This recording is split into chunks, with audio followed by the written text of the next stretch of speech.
Down. Drew's look good on the mic. Drew looks good. Let me move our little backlight. We even got backlight now too. Oh snap! This is Yeah, pretty we a cool. little fancy out here, boy. Wow. Little fancy. Boom, boom, boom. There we go. There we go. Yeah, you look nervous, bro. No, Yo, look at you. I like how like you made it look like we were in Egypt. not yeah, definitely. Like back if we were back in the shed. Like this is how it looked. The shed would look like with the lights on Yeah. because it's so dark. But you're able to. Yeah, I'll try to capture that. Yeah, let's make sure that we are streaming on YouTube. On the YouTube. Ooh, excellent connection. Yo, shout out to AT&T Fiber. All right, good. Well, shit. Yo, let's go ahead and let's do a little icebreaker. You know how we do. And my icebreaker is a callback to last episode. And it's for you, Drew. And that is, do you remember the question that you said you were going to ask? But we had to wrap up the show early, and I was like, I bet you don't remember the question you're going to ask. And you were like, I don't know. I think I might be able to, or something to that effect. Not at all. Damn. Okay. Well, then, I guess my ice. It's so predictable. Yeah. I'm not like crazy surprised. But maybe I thought, maybe my boy would have remembered. Maybe it was in the front of his I mind. just shot for 3, and it's like didn't even hit the rim or nothing. Just went way past into the crowd. There you go. Let's make sure that my boy's in frame. Okay, well then, I guess I need to go ahead and kick it off then for this icebreaker. Please do. And before I officially get this episode started, period, I'm gonna look in the camera, which is tilted at a weird angle. But I'm gonna look in the camera, and I will formally apologize to everyone I offended last episode.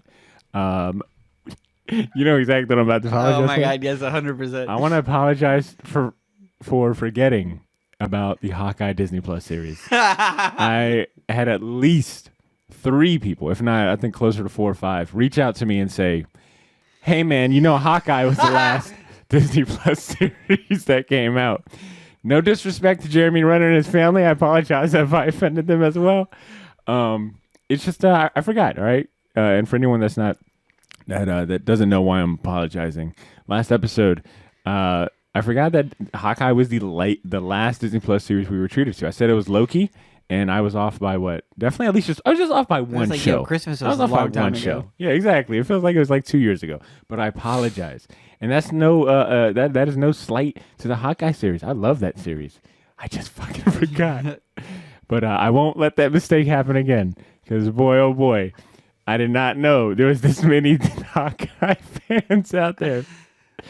It's one thing when you listen to it and it's just like, oh no. And Yeah. the fact that you're so accessible, I bet you got hit up. You're like, yo, Yeah, work. I need to stop giving my phone number away to some of the listeners. It's like, yo, they got way too easy access.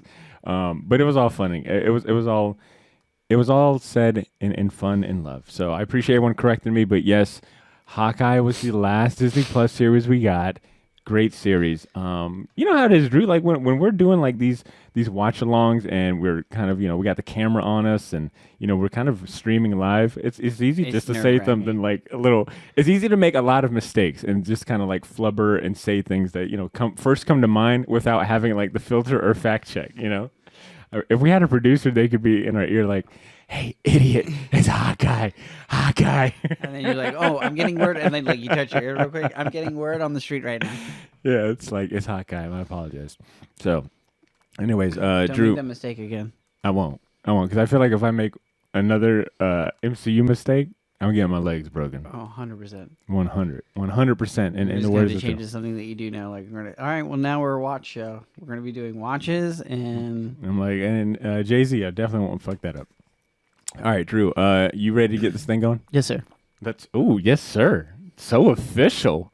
Is it something to do with that scarf you got on? Yes, it is. Yeah. No, it doesn't. You look like Go ahead. with that scarf on, you look like someone that works at a I don't know, it looks like you do hard labor, but you're cool. Thank you you're so like much. you're I indie appreciate about it, Yeah. It's like you look like someone that makes their own shoes. You're like, these A leather cobbler? shoes. Like, yo, Yeah, this guy looks like a cobbler. This guy cobbles You for look like sure. a hipster cobbler. Thank you so much. I appreciate Which it. is an honest field. Like, It is. it's an honest an honest job. Thank you. I would hope so. Unless, like, you get into the cobbler business, but you're like a secret assassin. Wow. You're onto something because We'll come up with this TV show like later most on. assassins need really nice shoes. I imagine they actually go to a cobbler to get sized and fitted, and that's your way in. Yeah. You're like, this guy's been on my hit list for a while. Oh yeah, he's a mom guy. That's why the term "yo," I need to fit him with some concrete shoes, and the cobbler's like, "Oh, I got you, Damn. concrete shoes." My joke about your fucking scarf went like in a much more darker direction. Hey man, listen, and then I can say inspired by a true story, Cool. All right, based on events or. let's go ahead and get started. Oh, I let me like how clear you my put the throat. "yo" in there. I write yo in my outline like as if I needed to know what to say. what goes here? I really wish you would leave it blank, and like you know how like back in the day you get fill in the blanks, like that's how you do every show. Just a fill in the blank. All right, Ed, here's your part. Feel free to say whatever you want. What were they called? Mad Libs? I have no idea. You remember like the games or the worksheets you used to play as like in elementary school? I think it was Mad Libs, where it was like a teacher would read you a funny You must have went story. to some and then- prestigious like. The West Side, Yeah. Gregory West. No, like you never played like I think it was either Mad Libs or it was something like that. No, go ahead. Where the teacher would be like, and Bobby picked up a cat that was, and she'd be like, give me a noun or an adjective.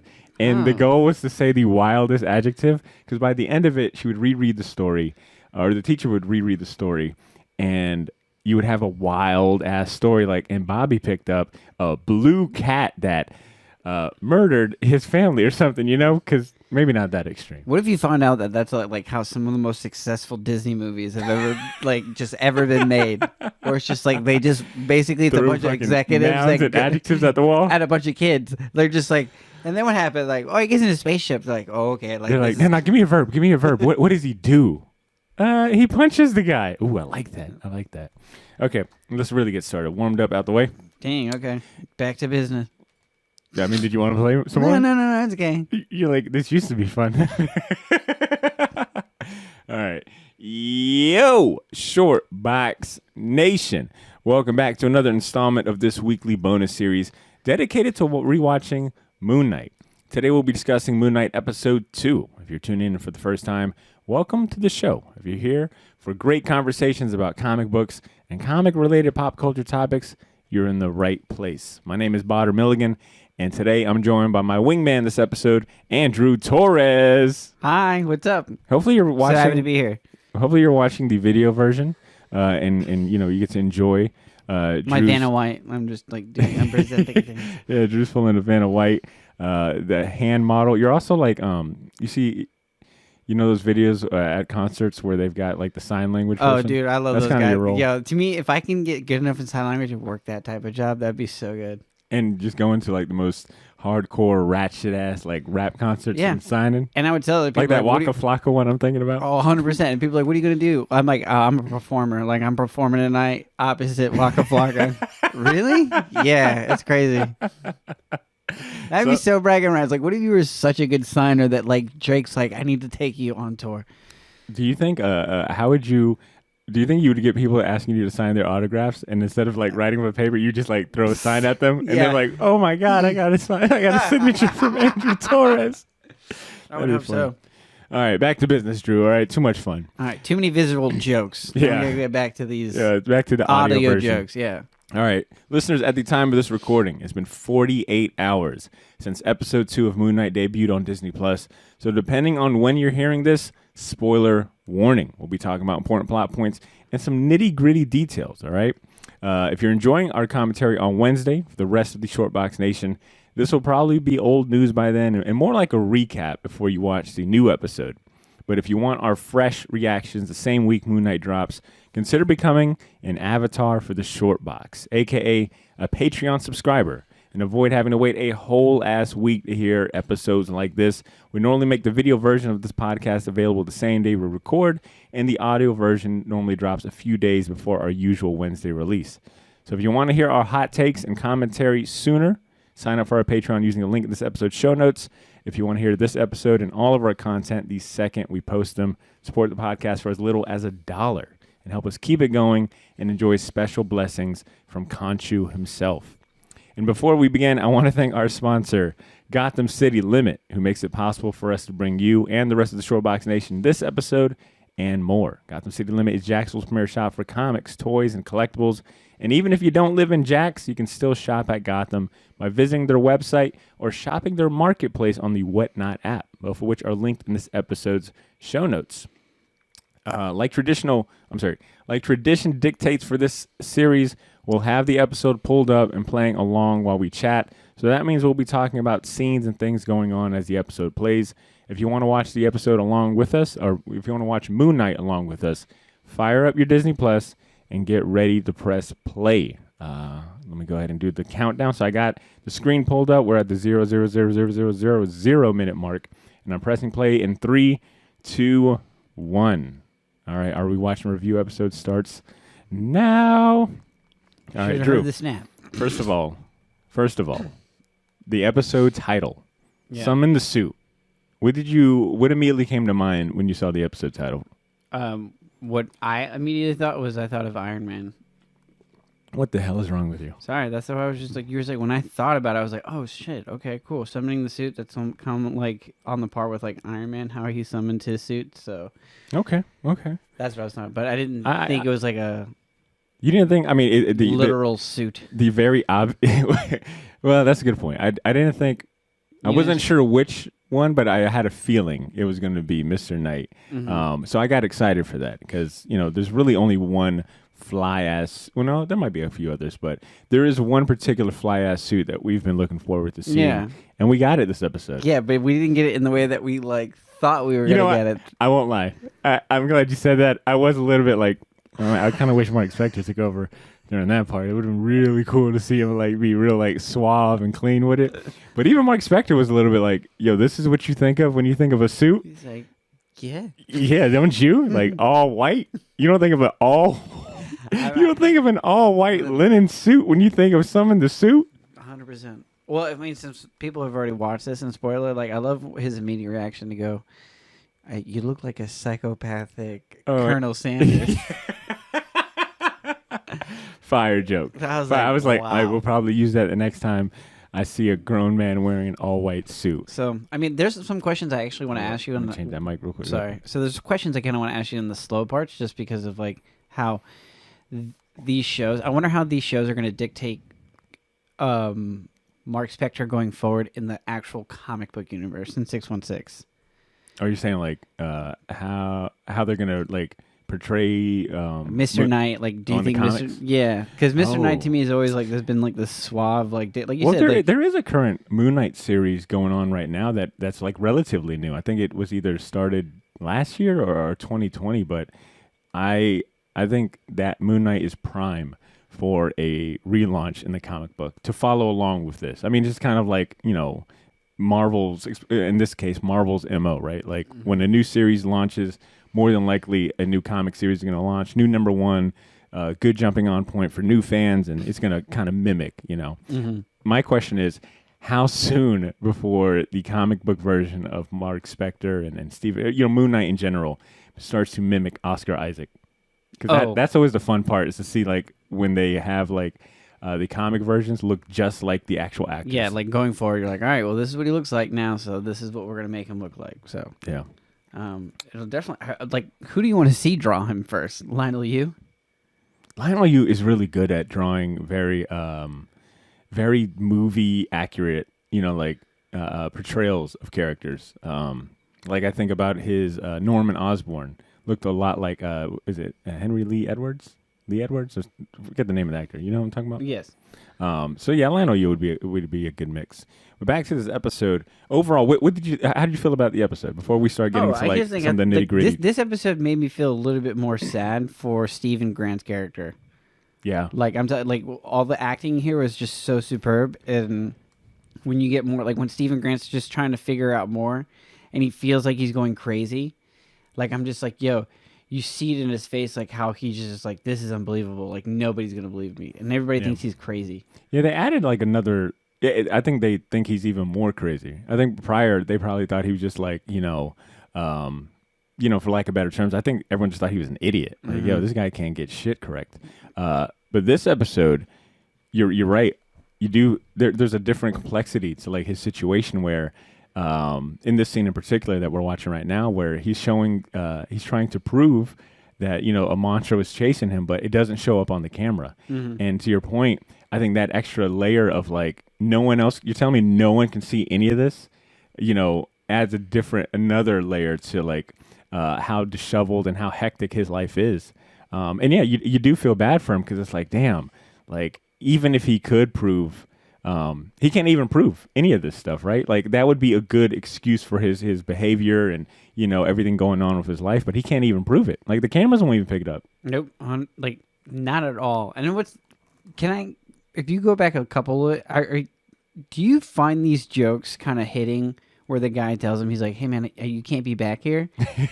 I like the subtle little remarks they make. Yeah, he's like, hey man, listen, I can't have anybody back here, but he's like in this room, but it's like it's not a room. It's like it's like a hallway that's like connected. It's not even security or whatever. Like, bro, everyone can see these 700 monitors.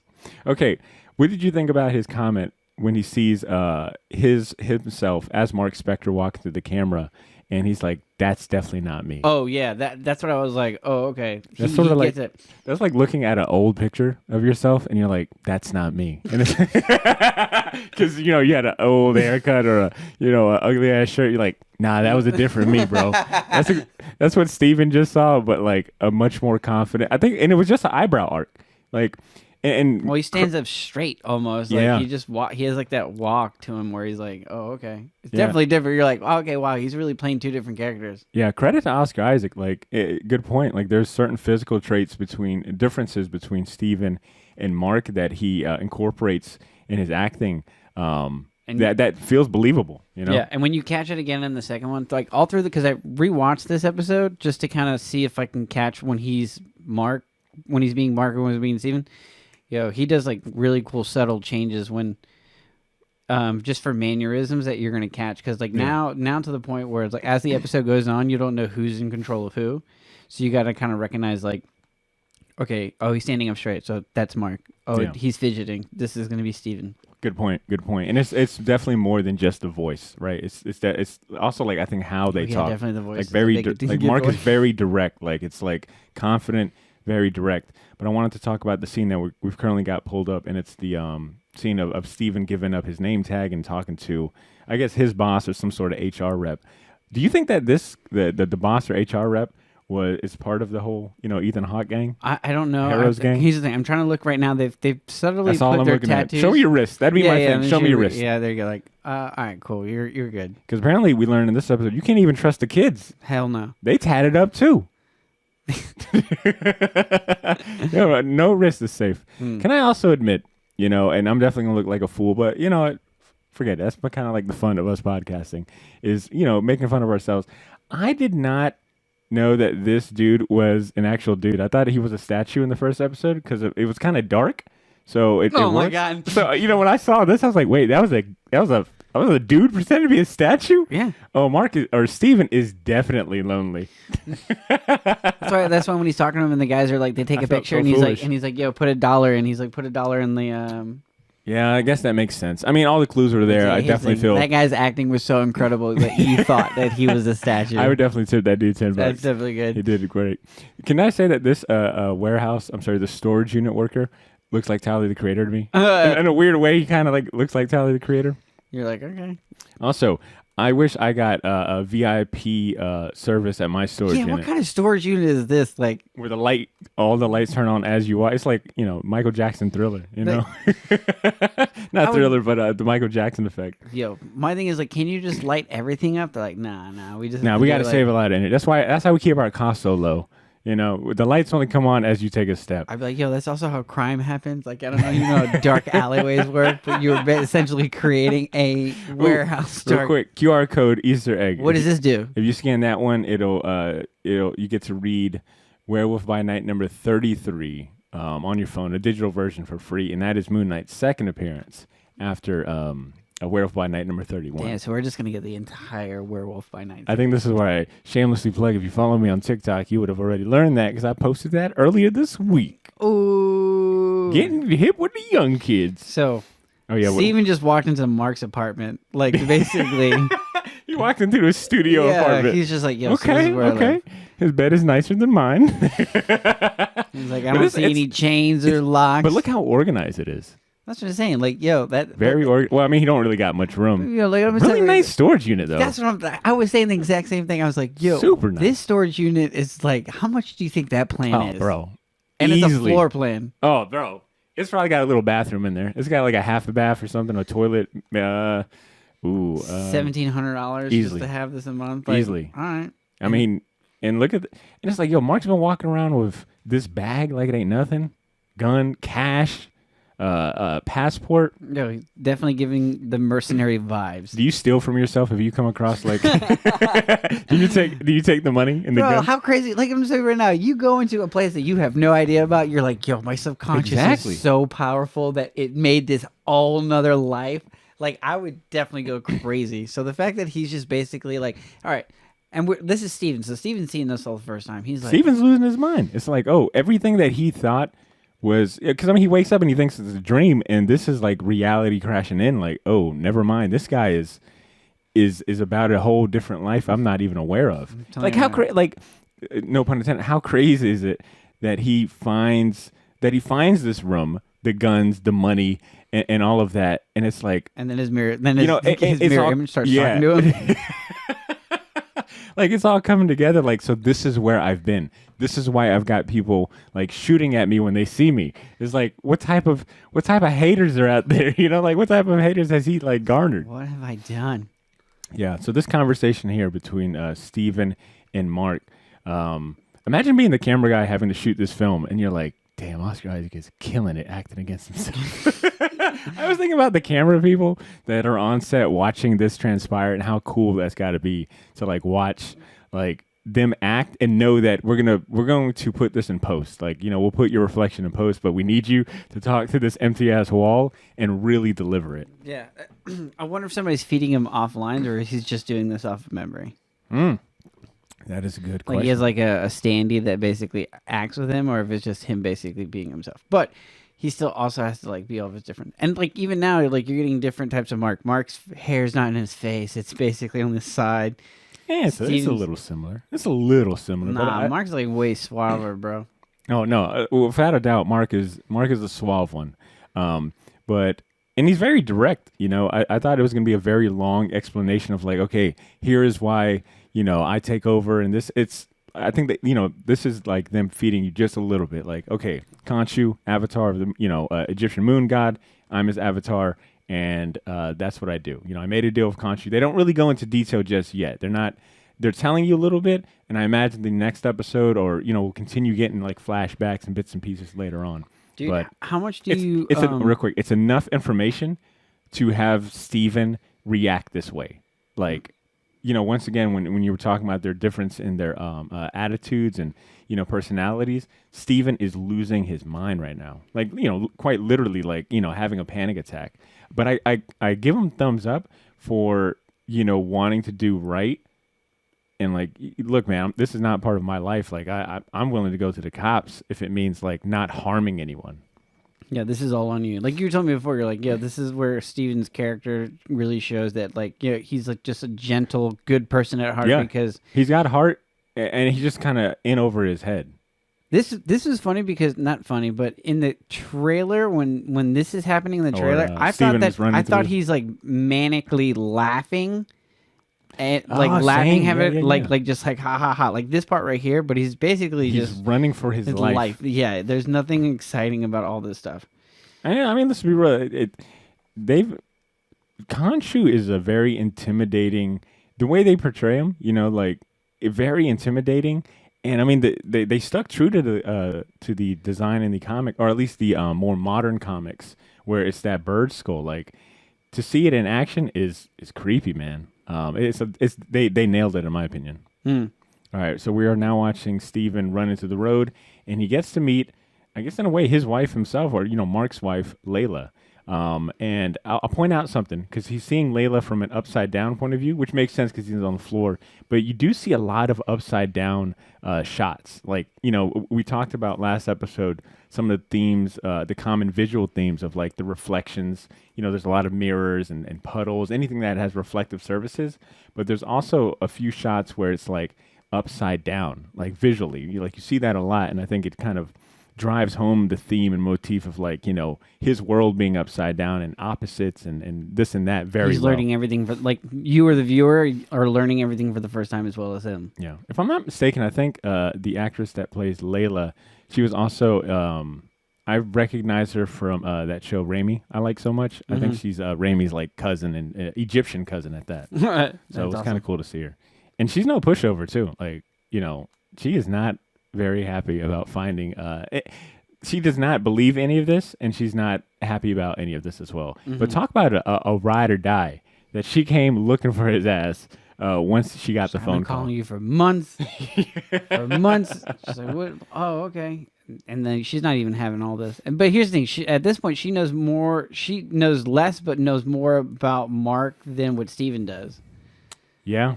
Yeah, which I had a question here in regards to, like, how long has Grant, I'm sorry, how long has Steven and Mark inhabited, because the way they set it up, it's almost like Mark is possessing, Steven, or there's like a weird, like, kind of sense of possession, or I'm just curious, like, how long has this all transpired? Like, how long has Mark been with Layla? How long has Steven and Mark been connected? Like, I understand, like, dissociative identity disorder, like, it literally is, like, multiple separate different personalities in one mind and one body, and like people really are different characters and versions of themselves inhabiting one body.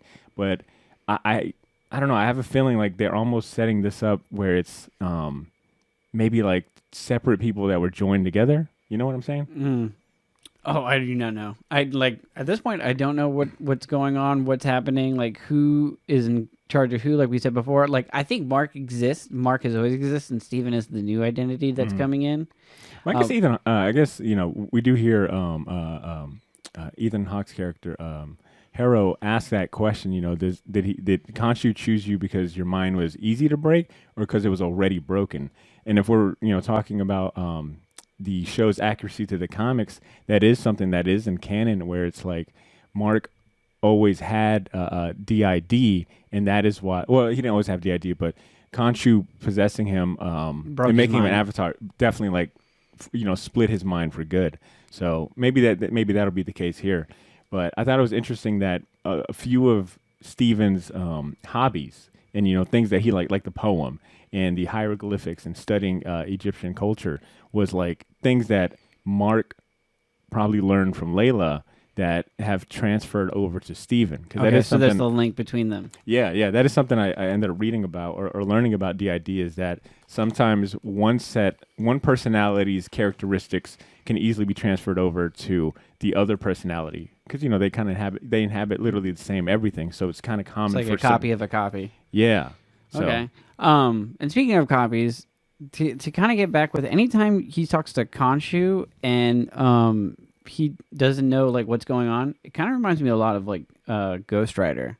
In the sense of like in the same realm, in the sense of like he doesn't have a suit or anything, but like Ghost Rider is the spirit of vengeance, so like he inhabits like vengeance, and he kind of works for Mephisto.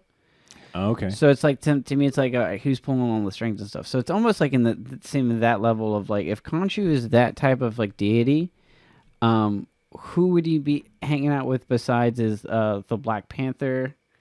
You mean spirit, like, got it, like that level?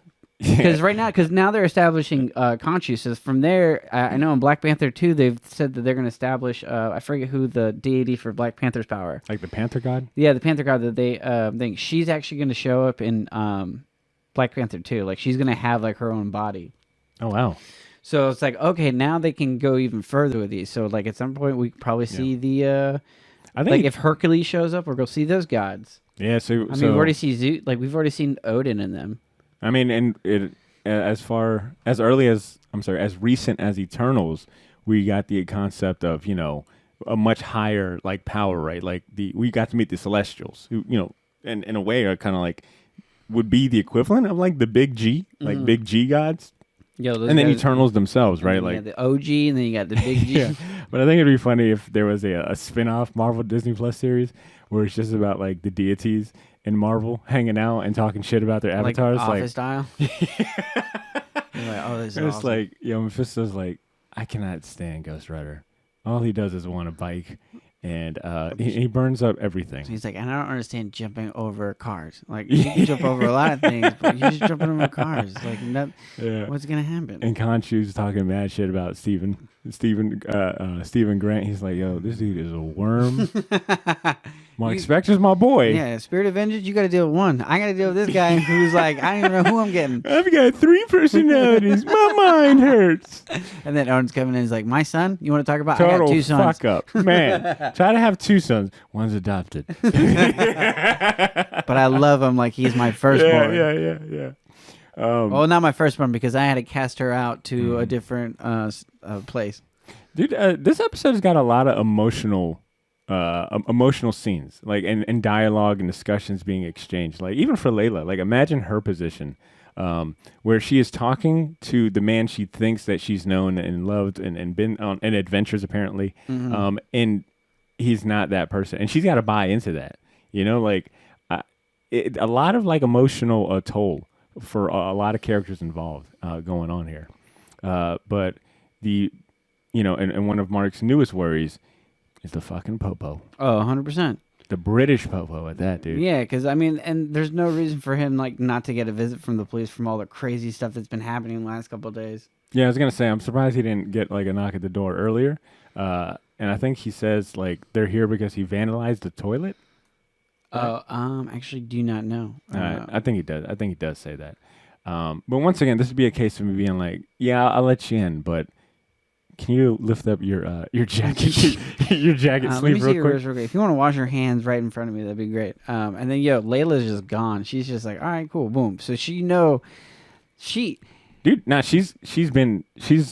this life very well. Oh, she's like, okay, cool. Stephen Grant, all right, whatever, cool. We'll play into this game real quick. And she's like, I know, like, we'll play. All right, cool, wait till we get home. Till we get home. I'm not gonna yell at you here. But wait till we get home. I got something to say. And you're even like, dude, mirrors, man. Mirrors are giving up everything, you know? Like that mirror let the detective know. And also, why is the dude so pressing Stephen Grant so hardcore about this, like, paperweight? Like, the way he approaches him, yo, where'd you get this? Man, paperweight store. Go get you one. Because they're still looking for the scarab, so he's like, yo. Okay, so the detective has just looked out the window and, can't find Layla. I want Assassin's Creed herself outside. That's the adventure she was talking about. Was like, we were part of the Assassin's Creed. Remember, we were in the second video game. I would like to think that if I ever had to look outside the window, because I think someone like jumped out the window, I would now be smart enough to look around the corners. Because I'm always like, no one ever looks around the corners or the ledge. But I think I would be. I'd have the foresight to be like, nah, you can't hide back there, buddy. Oh no, let me take. But what do you do then? What would you do then? Get back here. Here's the thing. Have you ever stuck your head out a window? Like, I have a rational fear of heights. I wouldn't even stick my head out. I'd be like, oh, there's a window out here. Cool. That person's gone. Did you check everything? I'd be like, yeah. Like, did you check on the corner of the window, boss? You know that I have an irrational fear of like. I just feel like if I had to like jump out a window, or not jump out a window, but like climb out of a window. In time, like in this case, if the detectives were there, they'd still find me with like one leg out. Like, hold on 1 second. Can you help me back in? Making the biggest noise, the biggest crash. Dude, I would be bumping into stuff. I'd probably trip too. I would trip and fall out the window, and you would hear, ah! What was that? Well, that guy's dead. I would hope not.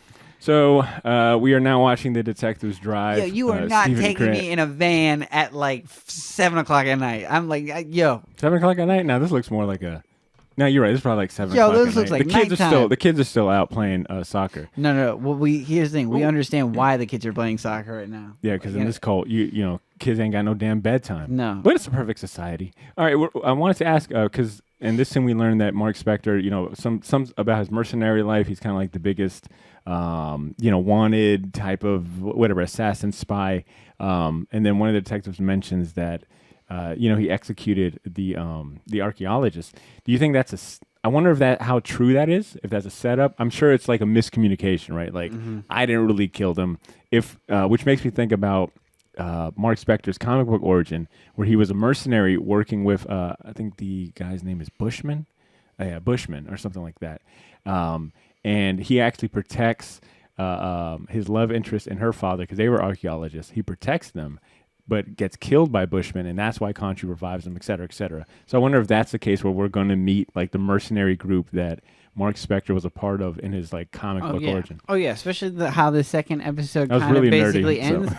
Well, the way the second episode ends is definitely going to be like, okay, oh no, Yeah. it's crazy. Now, Oh, like, the old leave the walkie in the car trick, eh? dude, my favorite is when. Oh yeah, that part is crazy. Well, not crazy, but the fact that like, so before we even get Stephen Hawke meeting Mark Spector. Wait, Stephen Hawke, you mean Ethan Hawke? Ethan Hawke, sorry. Not Let's just Stephen call Hawke. him, going forward, let's just use their character names. What's his name? Harrow. Harrow. Okay, so Harrow's basically before Harrow even unlocks the door and lets him fall. Stephen is like talking to Arthur Mark. Harrow, yeah. He's basically talking to Mark. He's like, you're not taking this body ever again. He's like, listen, man, I can help you. He's like, nah, man, like we good. And it sounds like, he knew that was the case. He just needed to confirm it. So, let's see. And you know what? One of the things One of the things Yeah. I would like to discuss and talk about, just Disney characters or villains that are so great is like, how calm and collective he is. The best Disney villains are always very nice. They're just serious. They're like, hey, come on, eat, bro. He's like, hey man, I'll kill you later. Look, we can talk about that the little. hand on the shoulder, the hand on both shoulders is a dead giveaway. He's just, there's a bunch of stuff right now that I was like, if it was a younger dude, he would have killed you 7 ways to Sunday. But now he's just like, what's he saying? All right, so and Khonshu's like, kill him, bust his windpipe out, and that was something I noticed about Khonshu is that he typically just barks orders. Like for Steven, he just does not respect him. He's barking orders out. He's extremely frustrated with him and pretty much angry at him. Mm-hmm. With Mark, he has like a conversation, still very authoritative, and then at times very manipulative, where he's like, look, you're the one I want to protect. You're worthy of protecting, but I can also change avatars to someone else you love. Like seeing like even Khonshu's different personalities depending on who's in control of Steven's body is interesting. And may I say, as Harrow is giving him the tour of this, very nice London community, I think to drive really the good point black home party across. over here. Yeah, look, I feel like if you ever want to show like the community is very nice, I feel like this is a trope. Always have the black gardener, where it's like, if there's a black gardener, then the community is super nice. Rent is pretty high. You know what I mean? It's like a lot of cliche. Like, who would have thought he had a green thumb? They're like, well, I mean, who wouldn't have thought? Why is that so special? Oh my God, I love the fact that where he's speaking different. Dude, they're hitting all the classic tropes. Like, let me show you around, buddy. Oh, that's Paul. He's a good dude. I also speak every language here. Yeah, we try to. Here's the thing: we try to speak 3 languages between all of us, and Khonshu's just chilling, just like Khonshu in that scene where he's perched like that. That's a cool ass shot. Like, it's like, well, of course, Moon Knight. I wonder if we'll see more similarities in Moon Knight's like mannerisms. Because it makes sense. Like, wow, even Khonshu perches like that over a ledge. It's very super heroic. And then we get to see the cafeteria, which is pretty nice. Get a nice little lentils. What do you think's in that lentil soup? I have no idea, but I was like, all right, cool. He's like, here, dude named Victor that does lentil soup. That's what I'm saying. It's like, show my. And then he's like telling people where they're from too. He's like, they're from all over this place. Yeah. If you want it, like I said, if you want to get the point across of a perfect utopian society, just have the minorities like Google. with like being like the good cooks. You said this looks like Google. It looks like Google, like just like Google. They have like a whole what's in that? So it's like, they can't see Khonshu, but he can fuck things up, and they will notice that. Yeah, and then it's funny. And then Harrow is making just light of the situation. What's he saying now? That he's throwing a tantrum. Which I mean, which kind of portrays this long history, right? Like, I've been there, I've done that. So like, he builds like that rapport with Steven and really Mark. I think he's really kind of also talking to Mark as well. Hell, he even addresses Mark that, hey man, I know he promised you this, but that's never the case. So then it raises the questions of like, well, I wonder if we'll see any flashbacks of Arthur Harrow as the Avatar. I wonder if he's worn, like, these are the questions I'm thinking, like, has he worn the suit? Do we get to see any flashbacks? Mm-hmm. Like, how do you stop being an Avatar? Like, why the change to Ahmet? Yeah, I'm saying, he switched over to the, her side, so. Yeah. And how long how long has he been alive now? Yeah, that's a good question too, as how old is this dude? And how does he know how to control certain powers? And I guess maybe it's like, once you're the avatar of one, it's like, you could just job hop. It's like, look, my foot's already in the door. I can work for anybody. I can work for anybody at this point. I was hoping that there was a scene that they would have added where at some point, like, Steven's walking with him and he's like, do you hear that chinging sound? He's like, oh yeah, I put glass in my feet and I like to walk. Like, you would have to be walking with him, hearing the like glass fall out of his feet. You're like, what is that sound? What are you talking about? Not only that, but if you're walking behind him, you're like, hey man, I think you're bleeding at the heel or something, bro. No, I don't mind that, man. It's just a little fun. It's just a little fun. Toughen up the soles. Yeah, it toughens up my soles and my heels. Yeah. Okay. That Denzel Curry walking is really hard. Let's see. That's funny. The fact that he don't even have to call upon, his community. They I was already in the know. military, and we were never this coordinated. No, never this organized. Never this organized. Like, everybody would say, line up, and you're like, well, what do we do? Height to weight, last name to first name. These people just know. They're like, okay. He's giving him that philosophical, the philosophical speech. You know what time it is. He's about to ask for that scarab, boys. He's like, all right. But you interesting. hear the word scarab. That's when you jump on. Let me ask you this, because you have watched maybe triple, double more movies than I've ever watched. So I got to ask, how many times have you seen like this conversation play out? The whole like, hey, everything is predetermined. We can root out evil ahead of time. Hell, I think it was like the theme or wasn't like it was a theme or topic used in one of these recent MCU films. Hell, it was Loki was kind of that in that regard, right? Where the TVA was going in like eliminating certain timelines of people because they ahead of them actually doing the deed, rather than like, well, what about free choice? So we see that here played out. What did you think about this kind of exchange back and forth? Where they're talking about? Well, I like the fact where he's like, all right, yeah, I get it. This is what you believe and this is what you think. But then when Steven basically goes straight for it, where he's just like, nah, he's like, that sounds like you killing kids now. He's like, I'm not in the business of killing kids. Like, I'm all for stopping evil. And that's what I like about him. He's like, you don't stop evil until after it's done. You are vengeance. So you're not like, you don't know about this. And the guy's like, no, I know what wrong is wrong, and that's wrong. They definitely both give like good arguments for their point, right? For their scales. For their scale, yeah, the scale is whatever, man. But they both give good arguments for their points, regardless of what side you sway. I mean, obviously, there's only one side to sway, and that's the non-baby killing side. Mm-hmm. But the fact that Steven isn't a pushover, like, even though he's afraid out of his mind, no pun intended, and he's well above his head, and in this like the situation. He's not a pushover. He could have easily given up. Hell, he could have easily given up the scarab at any point, whether it be to Layla. Well, he kind of gives it up to Layla, but whether it be to Layla or giving it up to Ethan Hawke. I'm sorry, Harrow. Yeah, he understands. Not so easy, is it? Yeah, it is. It is. It's like, I just want to call him Ethan Hawke, but because like I said, Ethan Hawke to me has such a calming. Like, I feel like he's always this calm, and he might be walking on glass anytime you meet him, but Steven is like, he's not exactly a pushover, and you are starting to see from here, it sets up why he would take over the Mr. Knight suit. Do you think, at this point, do you still know at where this happens in the MCU? Man, okay, I'm glad you brought that up, because I wanted to bring up that point where your question last episode was, do you think this takes place pre-snap or post-snap? Or during the snap? I didn't even think about during the snap. So they haven't made it very clear. They haven't directly said, "Hey, this is post blip or during or whatever." And my guess, this seems so here to me. I laughed at this that scene right here where she just walks in. Oh, we're changing topics. Oh yeah. Put back to it. Well, to quickly jump off it, because it's about to heat up. As far as action is about to heat up in this episode. Where's that wind coming from? Good question. Why is it so windy? Hey, man. Did someone leave the door open? There's a draft in here. I will. Final answer. I will say this is probably post blip, but as early as during. That is my final answer, which is not, which is two answers. But in the case of Moon Knight, I can give you two answers because it's two fucking personalities. Ooh. What about you? What's your answer? I think it's post blip. Okay. I think this is gonna definitely tie in to Doctor Strange.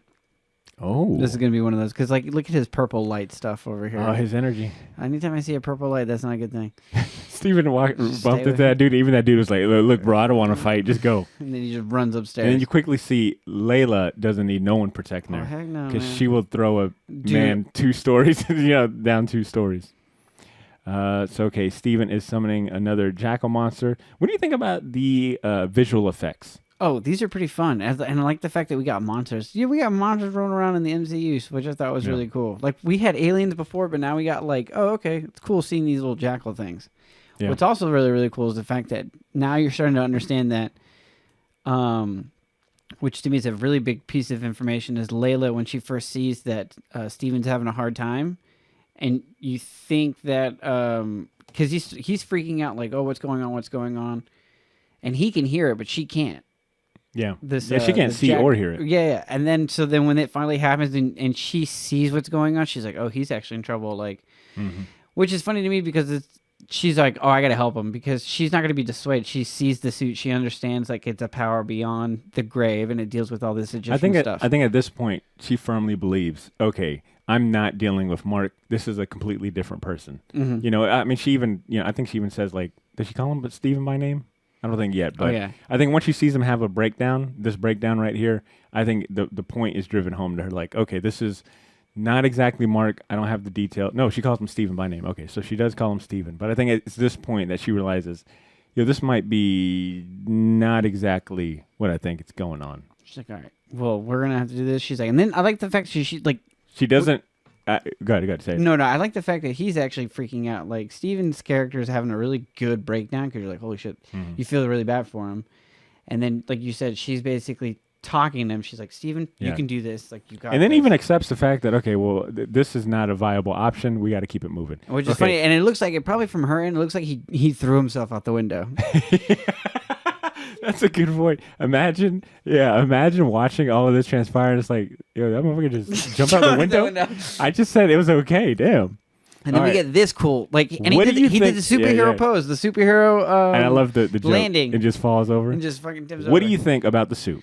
Man, that is a clean ass suit. Like I said, wow. I like the texture. of it. Yeah. Like I said, this is crazy because the comic book version of it is beautiful, clean looking, amazing. But the way that they give this suit life is just even crazier. Like, I would have never thought to go about it in this direction. Yeah, it looks like it's got some sort of design, like you said, the texture, like the little riblets in certain spots. Yeah, it's more detailed, right? Like the comic book is very. I don't think you get as much detail in the comic. Like it's a little more plain. Yeah, in the comic book, it's just a white. Room. It's just white with a little bit of shading. Now, granted, like there's certain restrictions that both mediums have, but I do enjoy the portrayal of the suit. Oh, what a good call to this. Did that catch you by surprise when he squeezes the car? Oh, 100%. Because I was like, all right, well, I didn't think about the super strength. Neither did I. Duh, of course he would. And that's one thing. That's one thing that I don't think they've ever really harped, like, or I've never really got from reading the Moon Knight comic books, is him having super strength. But it would make sense, right? It would make sense. That should come in the bare basics. The package, right? It's like, all right, the Avatar package. Your mind's gonna be broken. I know that sucks, but wait for the other stuff.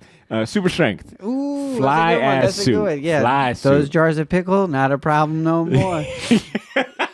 They're like, look, it comes with a fly suit. You got to pay for dry cleaning. Bro, this entire time this suit's getting worked on, I'm looking at it to see, like, yo, how dirty is this thing going to get? But it's always still fresh. Look, they are fighting in this utopian community. You don't even get dirty when you have a white suit. That's how great. Clean the streets are. Yeah, that's... And he's over here. That's how great it is to be in Arthur Harrow's club. Sorry, right, I'm like, now I'm just enthralled. Yeah, this action scene is a lot of fun.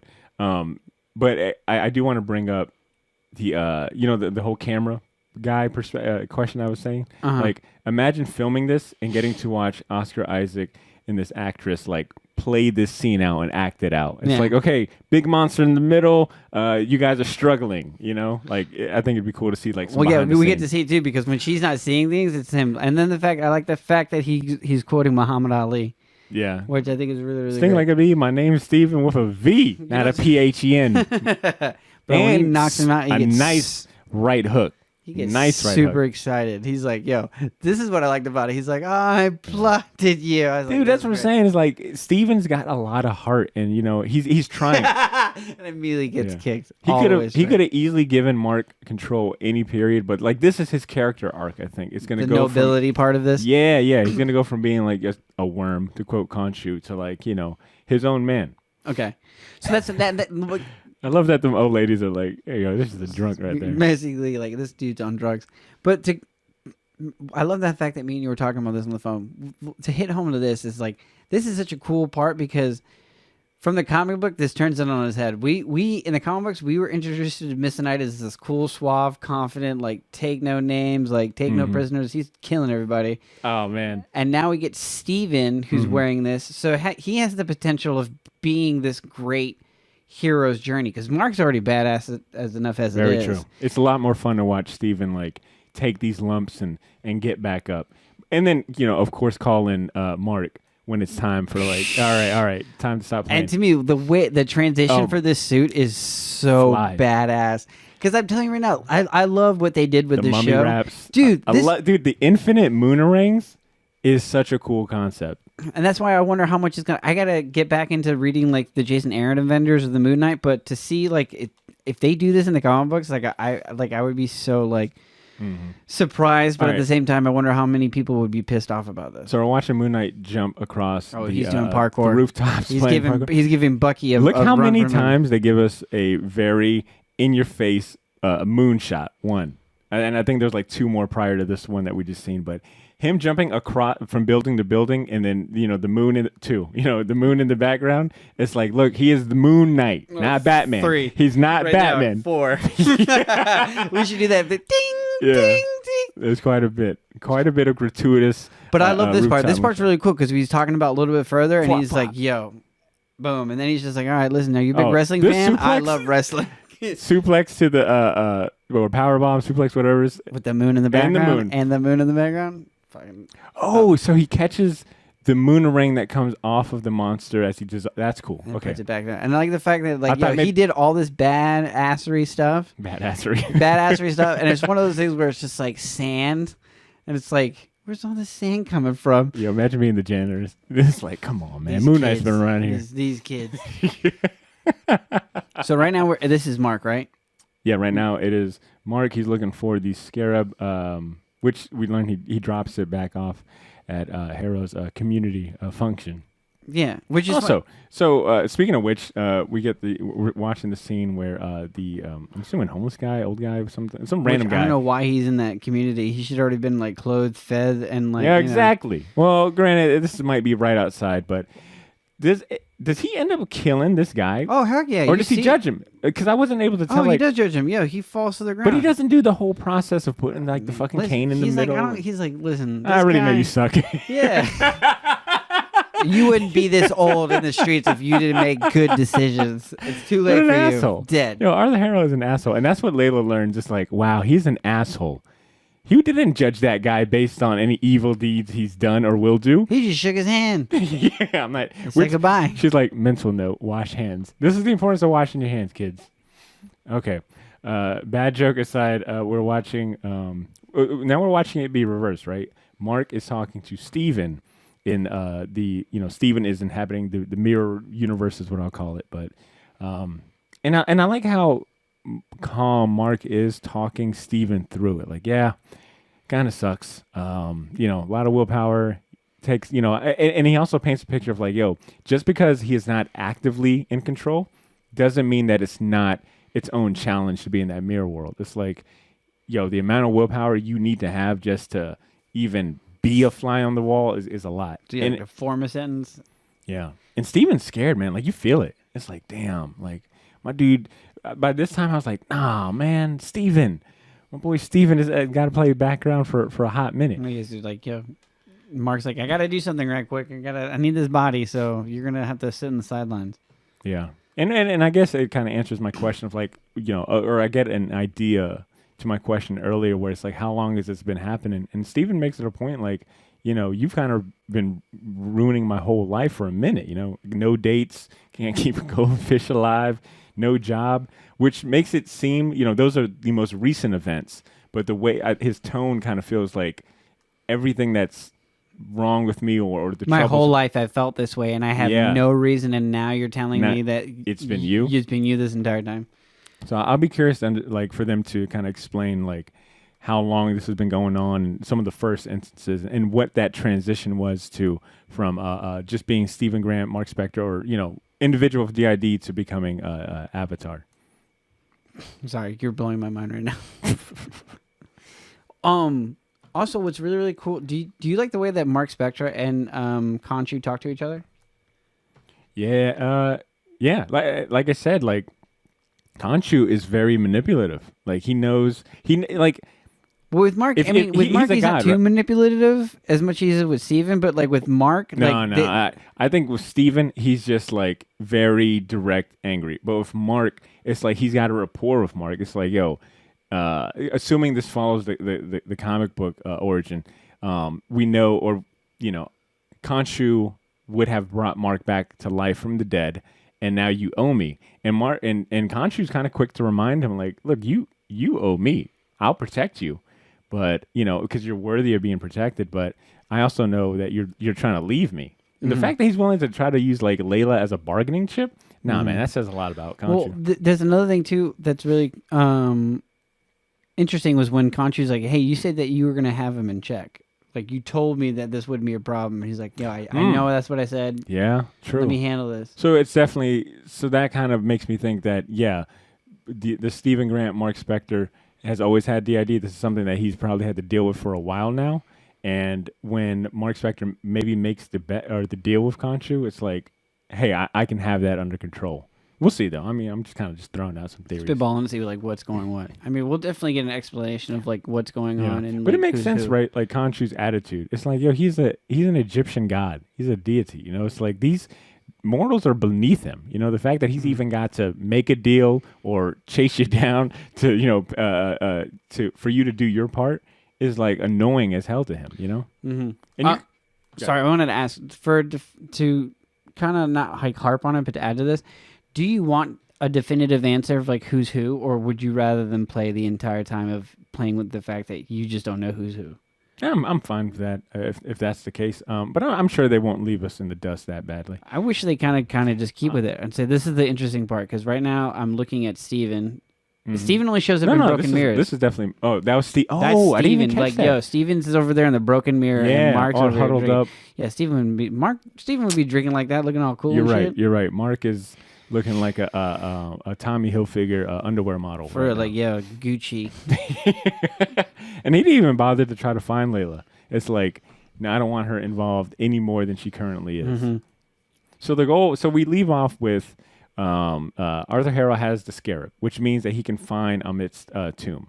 Mark has an idea that they can find the tomb without the scarab by getting ahead, by just going to Egypt and looking for the the tomb on their own. So I'm sure that it's going to be like a race of time, right? Like I think next episode you'll probably get some more context into Mark's kind of shady past, what went on with the with those archaeologists that he presumably killed and whatnot. But I think at some point it's going to be like, who can get to the tomb first? I'm ready for that type of adventure. I want that like Uncharted National Treasure. Man, like let's just go from here to here. I'm glad you said it. Yeah. At this point, I think it'll definitely feel. You better give me some adventure. Yeah, I think it'll definitely feel like, Uncharted, Indiana Jones, of course. Like, I think we're gonna really get like those vibes. And hopefully we do, man. So far, it's been we're a lot there. of fun. Like they just go there. It's like, wait, there's no booby traps. You don't have to go to a different one. Like, no. It's just the scarab was the fast. That was it. Huh.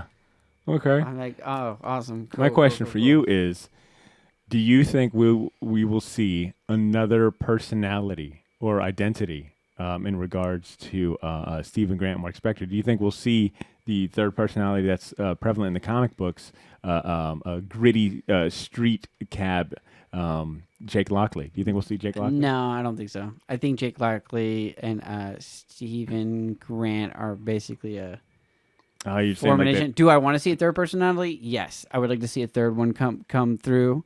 Maybe as like a season finale, or maybe later on they'll develop that third character. Because you can play with that character gets his own suit, and that could be a different Moon Knight suit. So man, I guess what other suit What'd you have? The tactical one.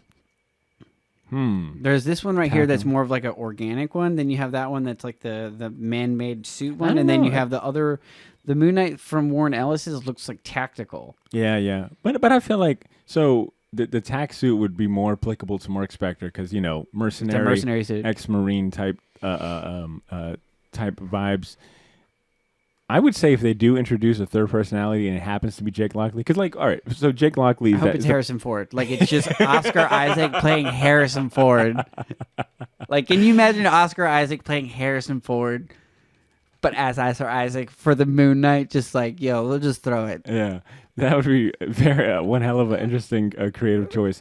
But what I was gonna say is, if you were to include Jake Lockley, maybe he doesn't get his own suit per se. Maybe it's just.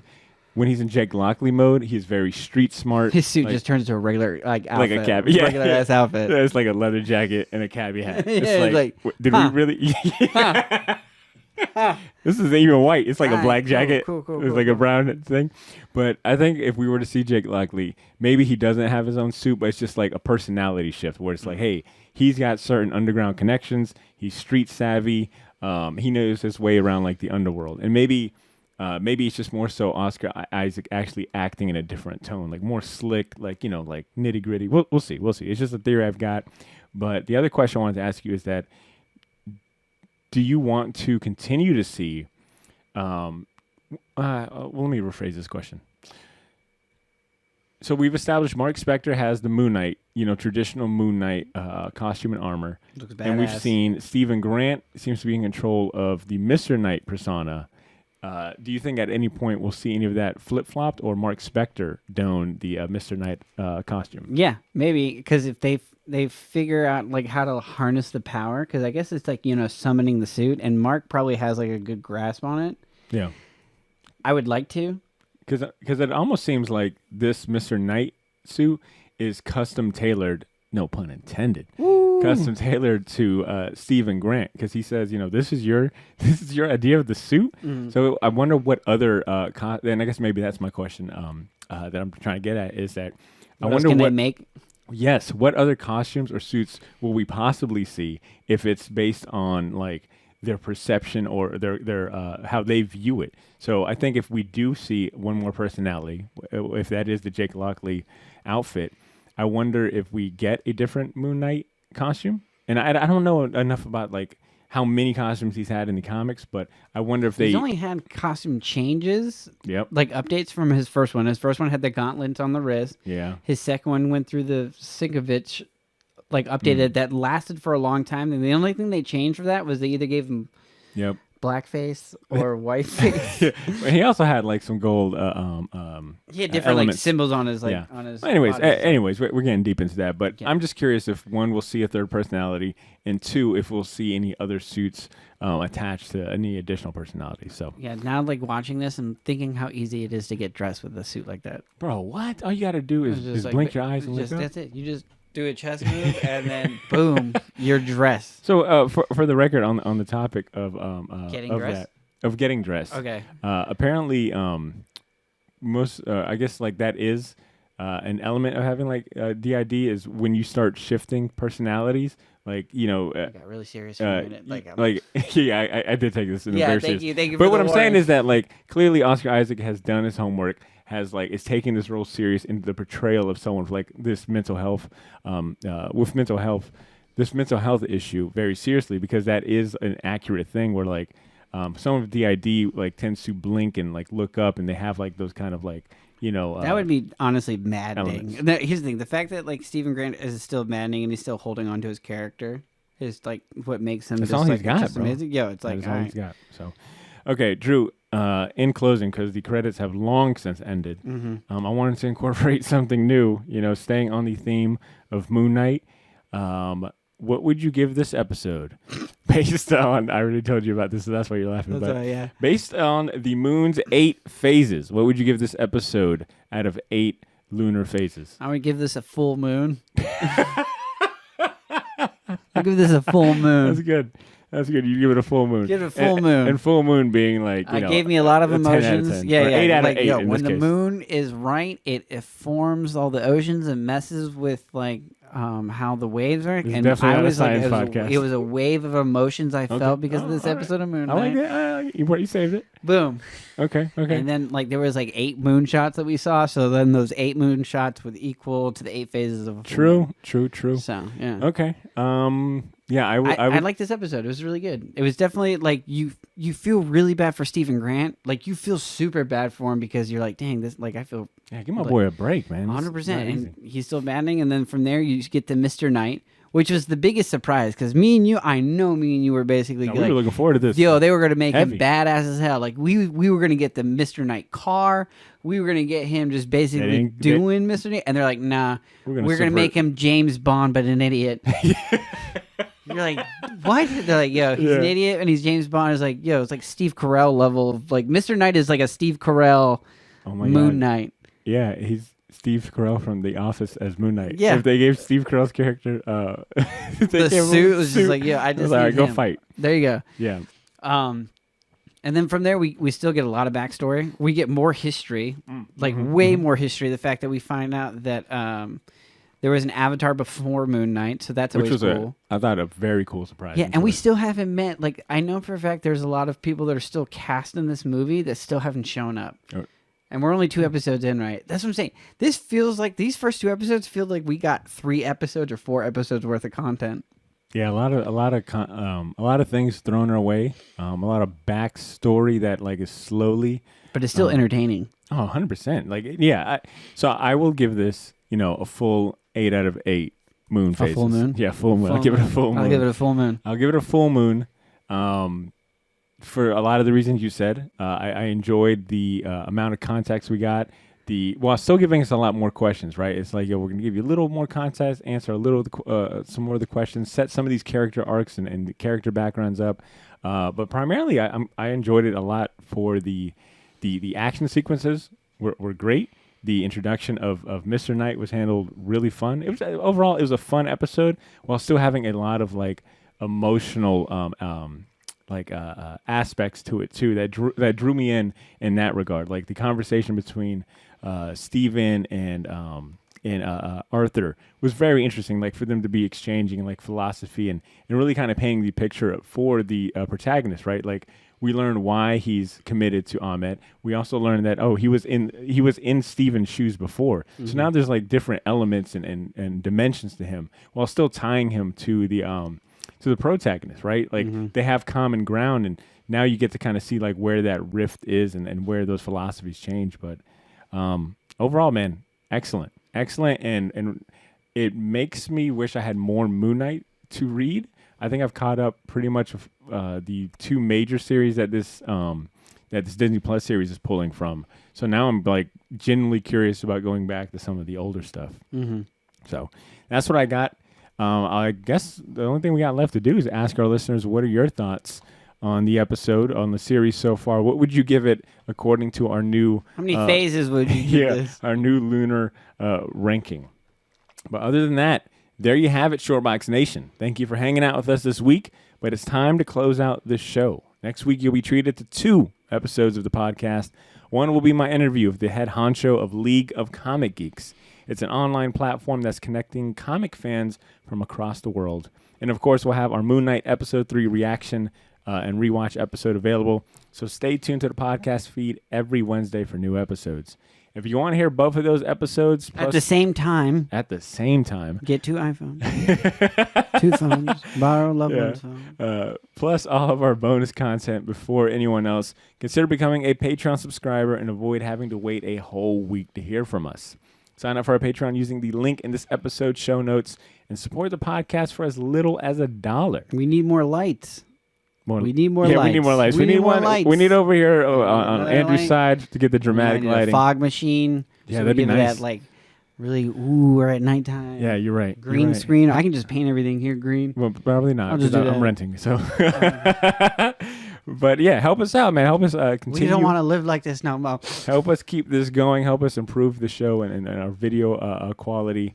And enjoy special awards and epic bragging rights at the same time. Go to patreon.com/theshortbox right now, or click the link in this episode's show notes to sign up. In the meantime, give us a follow on social media if you aren't part of the bandwagon already. But most importantly, take care of yourselves. Have a great day. And please continue to make mine and yours short box. We'll talk to you soon. Peace. Boom. And we are wrapping up. Done.